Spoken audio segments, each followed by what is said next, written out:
নিশ্চয়ই হিংসা মানুষের সমস্ত নেক আমলকে, নেকিকে এভাবে খেয়ে ফেলে, নষ্ট করে ফেলে, যেভাবে শুকনো লাকড়ির মধ্যে আগুন লাগাইলে নিমিষেই শুকনো আগুন জ্বলে পড়ে ছাই হয়ে যায়। আল্লাহর নবী বলেন, হিংসা মানুষের বাকি সমস্ত নেক আমলকে এভাবে শেষ করে। তাইলে বিষয়টা যদি শুধু যেটা করছি এটার গুনাহ হইতো তাইলেও তো একটা কথা ছিল, কিন্তু এইটা তো আমার বাকি নেক আমল সবগুলোকে কি করে দিল, নষ্ট করে। তাইলে এখন বাহ্যিক হাত পাও চোখ দিয়া যে গুনাহ করে, কারো কোনো কিছু অন্যায়ভাবে নিয়ে নিল হাত দিয়ে, তো এটা গুনাহ, কিন্তু এটার গুনাহ, কিন্তু অন্য নেক আমল আছে তা। কিন্তু হিংসা করলো দিল দিয়া, তো এটা শুধু হিংসার গুনাহ লেখা হবে এটা না, বরং এটা তার বাকি নেক আমলগুলোকেও খেয়ে ফেলবে, নষ্ট করে ফেলবে, বরবাদ করে ফেলবে। এই জন্য বাহ্যিক অঙ্গ প্রত্যঙ্গের যেই রোগ মানে গুনাহ, এগুলোর থেকে যেরকম বিরত থাকা, তার চাইতে 100 গুণ, 1000 গুণ, লক্ষ গুণ অন্তরের মধ্যে যেই রোগ, তার থেকে বিরত থাকা, তার থেকে বিরত থাকা। এজন্য আমরা এই ইসলাহি মাহফিল ব্যক্তিগতভাবে আপনারা জানেন, দেবিদ্দার এই দারুল উলুম মাদ্রাসায় প্রতি বছর মধ্যমাকৃতিতে বাহিরে একটা বার্ষিক মাহফিল হয়। আমিও আলহামদুলিল্লাহ বশির ব্যক্তিগতভাবে যেহেতু আমার অনেক মহব্বত করে, এই সুবাদে সবসময় আমাদের সাথে থাকে, ফলে বিগত কয়েক বছর ধরেই আমরা এই বার্ষিক মাহফিলে আসার চেষ্টা করি এবং এসেছি আলহামদুলিল্লাহ। এরপরেও পৃথকভাবে, আলাদাভাবে আবার আজকের এই ছোট্ট ইসলাহি মজলিস, তাহলে এটার আর কি দরকার? এটা কি? এটা হলো মূলত মানুষের অন্তর রোগের যে চিকিৎসা, আমাদের অন্তরের ভিতরে, দিলের ভিতরে বিধ্বংসী, জীবন বিধ্বংসী, আখিরাত বিধ্বংসী, সমস্ত আমল বিনষ্টকারী অনেক মন্দ স্বভাব আছে। এই মন্দ স্বভাবগুলোর ইসলাহ, সংশোধন করার জন্য একটি আলাদা প্রোগ্রাম, আলাদা মজলিস, আলাদা একটা ফিকিরের নাম ইসলাহি মজলিস। এই জন্য ইসলাহে মানে সংশোধন করা। তো কি সংশোধন করা? কি বিল্ডিং ঠিক করা, না ফ্রিজ নষ্ট হয়ে গেছে এটা ঠিক করা, না চেয়ার ভাঙিয়া গেছে এটা ঠিক করা? সংশোধন করা মানে একটা কিছু তো ঠিক করা। তো এই ঠিক করাটা এগুলো না, বরং আত্মসংশোধন করা, দিল সংশোধন করা, কলিজা সংশোধন করা, কলব সংশোধন করা, কলব সংশোধন, ইসলাহে কলব, ইসলাহে নফস, এটাই আত্মশুদ্ধি, এটাই ইসলাহি মাহফিলের মূল মর্ম, মূল ফিকির। আমাদের সমাজের অনেক মানুষ, আমরা, আমিও, আপনিও, অসংখ্য মন্দ স্বভাব আমাদের ভেতরে আছে, অন্তরের রোগ, কিন্তু আমরা এগুলারে পাত্তাও দেই না, তেমন কিছু মনেও করি না, কিন্তু এটা বহুত বড় ক্ষতিকারক, বহুত বড় ক্ষতিকারক, বহুত বড় ক্ষতিকারক। আমাদের মধ্যে গীবতের স্বভাব, তাহলে এটা আমাদের একটা আভ্যন্তরীণ রোগ, যে অপরের কল্যাণ, অপরের যেই কোনো ভালো আমরা সহ্য করতে পারি না, ফলে আমরা তার বদনাম ছড়াইতে থাকি। তাহলে আমার মধ্যে তো এই মানসিকতাটা চেঞ্জ হওয়া উচিত। আমি যদি অপরের কল্যাণই না ভাবি, তো এটা কেমন আখলাক হইল, কেমন গুণ হইল? যে এরকম অসংখ্য মন্দ স্বভাব আমাদের দিলের মধ্যে আছে, এগুলোকে দূর করার মেহনত হলো এই ইসলাহি মেহনত, খানকাহি মেহনত, আউলিয়ায়ে কেরামের মেহনত, পীর বুজুর্গদের মেহনত, এটা ইদানিংকালে যত বেশি আমরা বস্তুবাদী হয়ে যাচ্ছি, মোবাইল, আধুনিকতা, ঢং ঢুং, রং ঢং, চাকচিক্য, হ্যাঁ। ওই দিন আমি একজনের, এমনি বোঝানোর জন্য বলতেছি, একজনের বক্তব্য শুনছি আমি মোবাইলে, আমার দেখাইল। উনি একটা প্রতিষ্ঠানে বাচ্চাদেরকে কোরআন সুন্নাহর জ্ঞানী করবে, ইসলামিক স্কুল কি যেন নাম, এটা উনি এইটার উপরে এই প্রিন্সিপাল বা প্রতিষ্ঠাতা যিনি, উনি প্রায় 30 মিনিটের কম হবে না, উনি এটা বুঝাইছে আর কি, যে বাচ্চাদেরকে কোরআন সুন্নাহর আলোকে আলোকিত করবে ইসলাম স্কুলের পরেও। এখন আমি ওনার এই বক্তব্যটা শুনছি পুরাটা, মনোযোগ দিয়ে একেবারে পুরাটা। এখন আমি খুব খেয়াল করছি, তাকাইয়া শুনছি, লক্ষ্য করলাম যে 40 মিনিট উনি বক্তব্য দিল, প্রতিটা লাইনের মধ্যে, প্রত্যেক লাইন কথার মধ্যে উনি 3-4টা করে ইংরেজি শব্দই বলছে, কিন্তু 40 মিনিটে ওনার মুখ দিয়া একটা কোরআন শরীফের আয়াত কিংবা রাসূলুল্লাহ সাল্লাল্লাহু আলাইহি সাল্লামের হাদিস আমি শুনি নাই।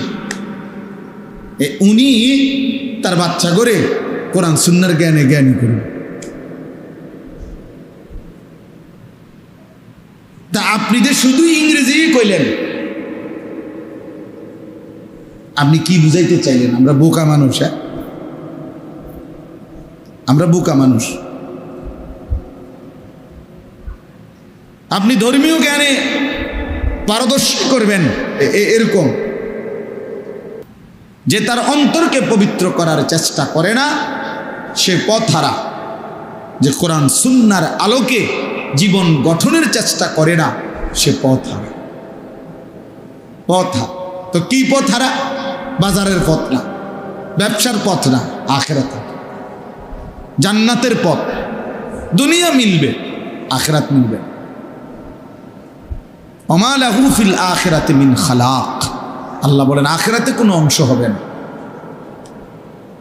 তো এখন এই মাঝখানের যেটা ওয়ায়ুযাক্কিহিম, তাহলে আমাদের প্রিয় নবী সাল্লাল্লাহু আলাইহি সাল্লামের এই পৃথিবীতে প্রেরণ করা, এর মধ্যেই অন্যতম উদ্দেশ্য হলো অন্তর পবিত্র করা। এটাই ইসলাহি মাহফিল, এটাই ইসলাহে নফস, এটাই আত্মশুদ্ধি, এটাই আত্মসংশোধন, এটাই তাজকিয়া। এই যেটা ওয়ায়ুযাক্কিহিমের অর্থ।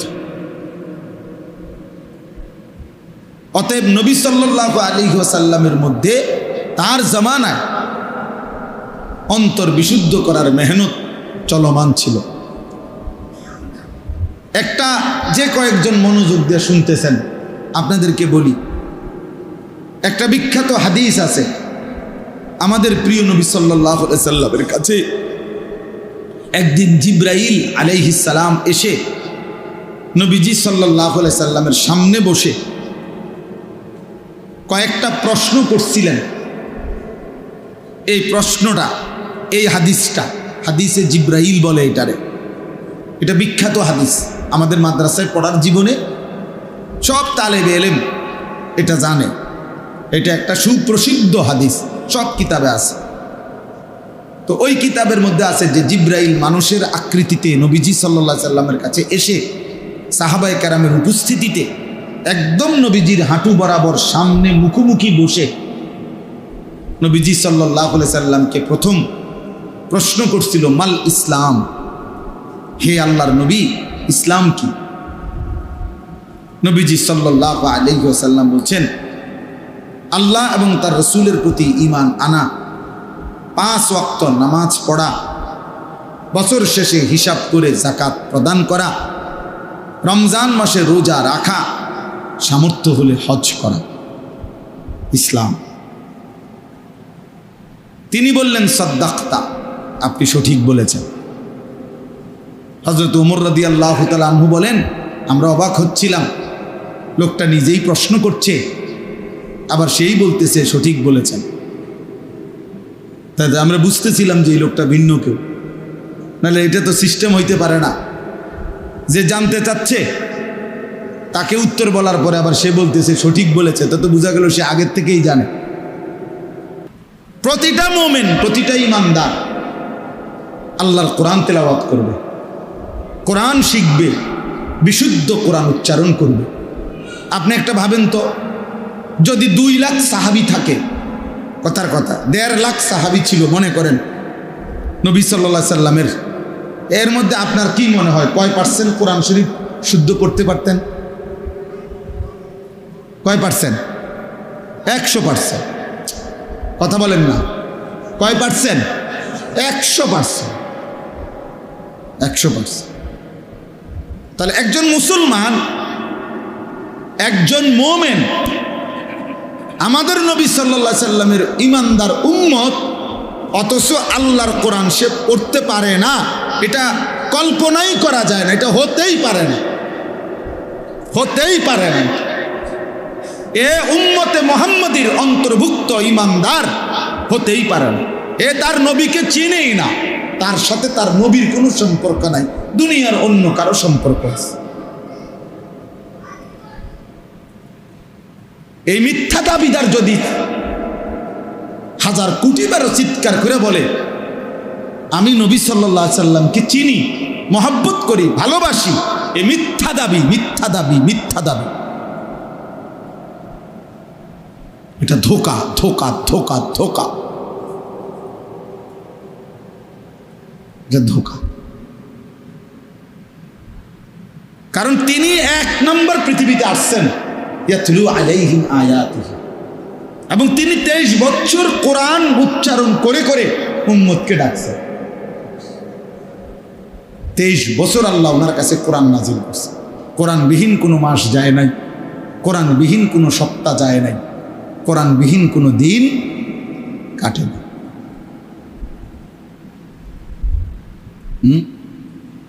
আমরা বুঝে নিছি যে আমাদের মধ্যে 2টা দল হবে, একদল হুজুর হবে মাদ্রাসায়, ওনারা কোরআন শরীফ শুদ্ধ করবে, আরেক দল হবে জেনারেল শিক্ষিত, স্কুল কলেজে পড়বে, ওনাদের ইংরেজি উচ্চারণ শুদ্ধ হবে, বাংলা উচ্চারণ শুদ্ধ হবে, শুধু কোরআন অশুদ্ধ হবে। এবং এটা কোনো দোষণীয় না, এটা কোনো আপত্তি করার মতো কোনো বিষয় না, যেহেতু তারা জেনারেল শিক্ষিত। এটা কোনো আপত্তির কোনো বিষয় না, এটা কোনো দোষণীয় না, বলেন?